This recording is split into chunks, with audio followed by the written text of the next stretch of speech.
Hello guys, welcome back to this channel. Guys, इस video में हम लोग बात करने जा रहे हैं दीवान हाउसिंग फाइनेंस लिमिटेड से जुड़ी हुई एक अपडेट के बारे में। लेकिन शुरू करें उससे पहले आपसे रिक्वेस्ट करना चाहूँगा, अगर आप इस चैनल को फर्स्ट टाइम देख रहे हैं फाइनेंस मार्केट को, तो प्लीज़ सब्सक्राइब कर लीजिए और बेल आइकन को जरूर से हिट करिएगा ताकि आपको हर वीडियोज़ की नोटिफिकेशन जानकारी मिलती रहे और आप सबसे पहले देख पाएंगे।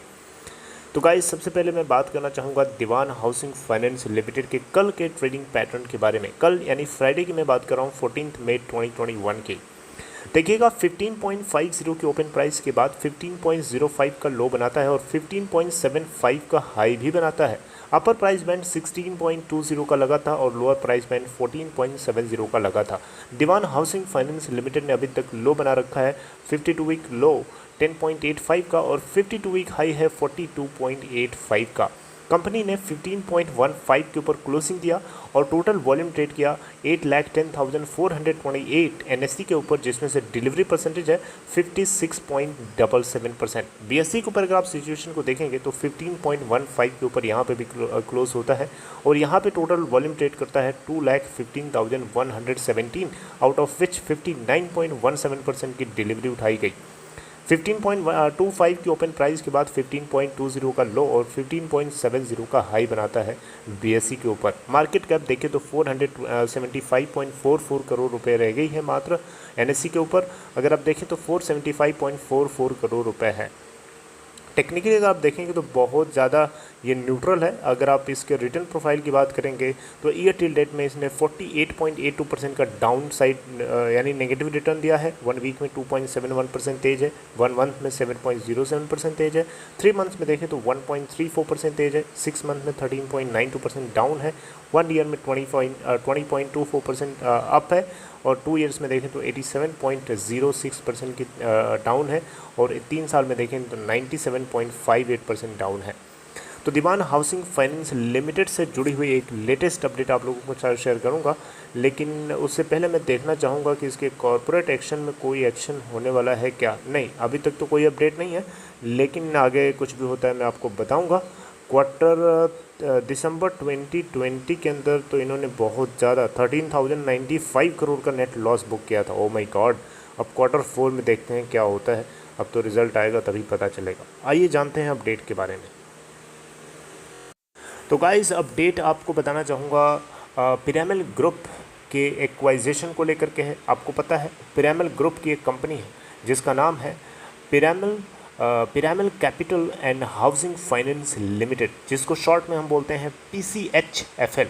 जी हाँ, फिर से सुन लीजिए, मैं इसको शॉर्ट में बोलूँगा PCHFL। इसका मतलब होगा Piramal capital and finance limited. ये पिरामिल एंटरप्राइजेज लिमिटेड PEL की एक सब्सिडरी कंपनी है जो कि फाइनेंस से जुड़े हुए कामकाज को करती है, यानी एक नॉन बैंकिंग फाइनेंशियल कंपनी है, NBFC है। और आपको पता है NBFC किसके अंडर में चलती हैं, कौन इसको कंट्रोल करता है? Reserve bank of India RBI ये कंट्रोल करता है, ये लाइसेंस देता है NBFCs को और पूरा सर्कुलेट करता है, इसी की जिम्मेदारी होती है। तो इसलिए सबसे पहले NBFC यानी इनकी जो कंपनी है PCHFL, ये दीवान हाउसिंग फाइनेंस लिमिटेड जो कि एक नॉन बैंकिंग फाइनेंशियल कंपनी है, इसको एक्वायर करने के लिए सबसे पहले RBI का अप्रूवल इन्होंने मांगा था और RBI ने पूरी तरीके से जांच की, इसको अच्छे से परखा और फिर उसके बाद में फिट एंड फाइन क्राइटेरिया के अंडर में PCHFL को डिक्लेयर कर दिया कि ये पूरी तरीके से दीवान हाउसिंग फाइनेंस लिमिटेड को एक्वायर करने के लायक है। लेकिन अभी क्या हुआ है, अभी मैं आपको किस लिए यहाँ पे लेके आया हूँ? देखिए, अभी मैं इसलिए लेके आया हूँ गाइस कि आप यहाँ देख पाएँ पिरामिल एंटरप्राइजेज लिमिटेड की जो कंपनी है PCHFL, उसने DHFL को एक्वायर करने के लिए अलग अलग अथॉरिटी से अप्रूवल चाहिए होता है। तो basically CCI competition commission of India, ये भी आपको पता है एक अथॉरिटी है, एक वॉच डॉग की तरह काम करता है। दो कंपनीज एक दूसरे से डील कर रही होती हैं तो उसके बीच में इसका अप्रूवल चाहिए होता है। ये अपने लेवल से जांच करता है, अपने लेवल से इसको सुपरवाइज करता है चीज़ों को, क्या कमी है क्या नहीं है, कौन फिट है कौन फाइन नहीं है, ये सारी चीज़ें देखता है। तो कंपटीशन कमीशन ऑफ इंडिया यानी CCI की तरफ से इसके लिए अप्रूवल मिल गया है। ये एक बहुत बड़ी अपडेट है जो कि आपको पता होना चाहिए। आइए इससे जुड़े हुए कुछ चीज़ों के बारे में जानते हैं।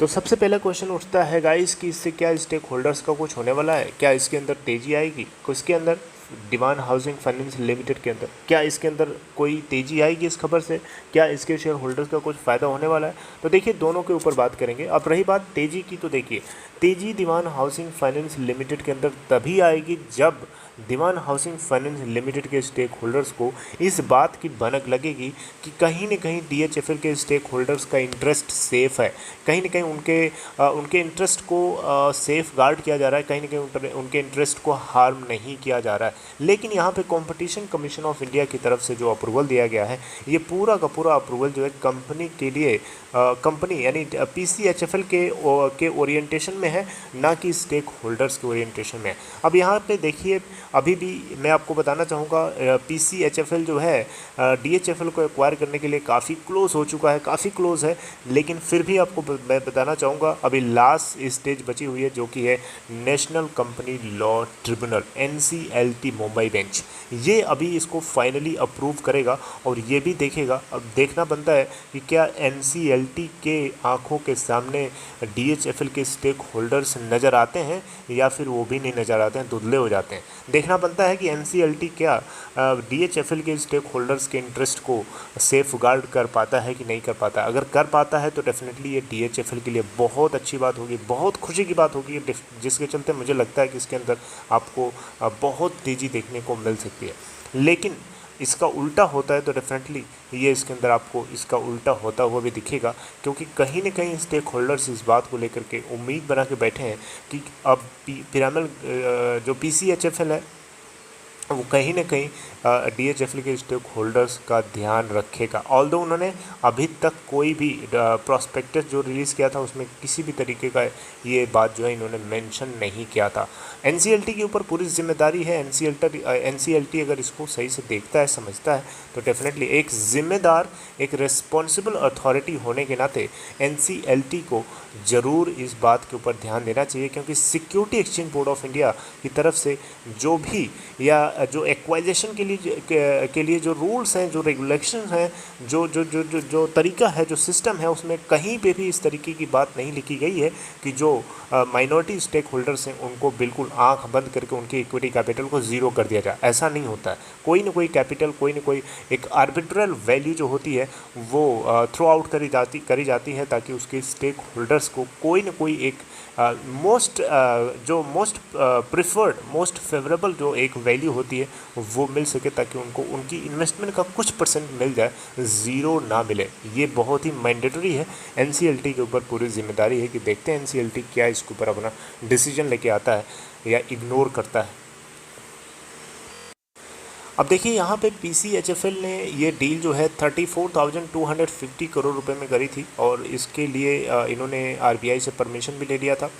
और यहाँ पे आपको बताना चाहूँगा ये 94% जो है इनको कमेटी ऑफ क्रेडिटर्स की तरफ से वोटिंग मिल गई थी कि ये उसके बावजूद भी अगर आप देखिएगा यहाँ पे जो बैंक्स हैं, जो लेंडर्स हैं, उन्होंने 40% के आसपास ही अपनी टोटल इन्वेस्टमेंट की रकम को पाने के लिए यहाँ पे वोटिंग करी है। यानी सीधे सीधे समझिए, जो लेंडर्स हैं उनको अपनी इन्वेस्टमेंट का 100% वापस नहीं मिलने वाला, मात्र 40% मिलने वाला है, और उसी के ऊपर ये खुश हैं। आपको पता है DHFL के ऊपर टोटल क्लेम कितना है, टोटल ड्यूज़ का 87,082 करोड़ रुपए। सोच सकते हैं, लगभग 90,000 करोड़ रुपए। कमाल है यार, इतना ज़्यादा फ्रॉड, इतना ज़्यादा घपला, कैसे देश चलेगा। तो गाइज़ ये एक छोटी सी अपडेट थी जो मुझे लगा कि मैं अपने वर्ड्स में आपको समझा पाऊँगा, और इसीलिए मैंने शॉर्ट में आपको जल्दी जल्दी बताने की कोशिश करी है। यहाँ पे आपको एक चीज़ शॉर्ट में और बता देता हूँ कि यहाँ पे पिरामल एंटरप्राइजेज लिमिटेड, जो कि पेरेंट कंपनी है, पेरेंट ग्रुप है इनका, जो इस पिरामल ग्रुप की एक फ्लैगशिप कंपनी है पिरामल एंटरप्राइजेज लिमिटेड। आपको पता है इन्होंने Q4 के अंदर 748 करोड़ का नेट प्रॉफिट बुक किया है, जबकि इन्होंने Q4 के अंदर इन्होंने 807 करोड़ का नेट प्रॉफिट बुक किया है, जबकि Q3 के अंदर इन्होंने 748 करोड़ का प्रॉफिट बुक किया था। ऑलराइट, तो गाइज़ यहाँ पे नहीं I am so sorry guys, यहाँ पे आप देखें तो 748 करोड़ का इन्होंने नेट प्रॉफिट बुक किया है Q4 2021 के अंदर, जबकि 2020 के अंदर बेसिकली यहाँ पे अगर आप देखें तो फिजिकल ईयर 2021 यानी मार्च क्वार्टर के अंदर इन्होंने नेट प्रॉफिट बुक किया। एक्चुअली मैं फिजिकल ईयर 2020 की बात करूँ तो वो मार्च मतलब पिछले साल का 4th क्वार्टर हो जाएगा, राइट। तो इस क्वार्टर के अंदर इन्होंने 748 करोड़ का नेट प्रॉफिट बुक किया है।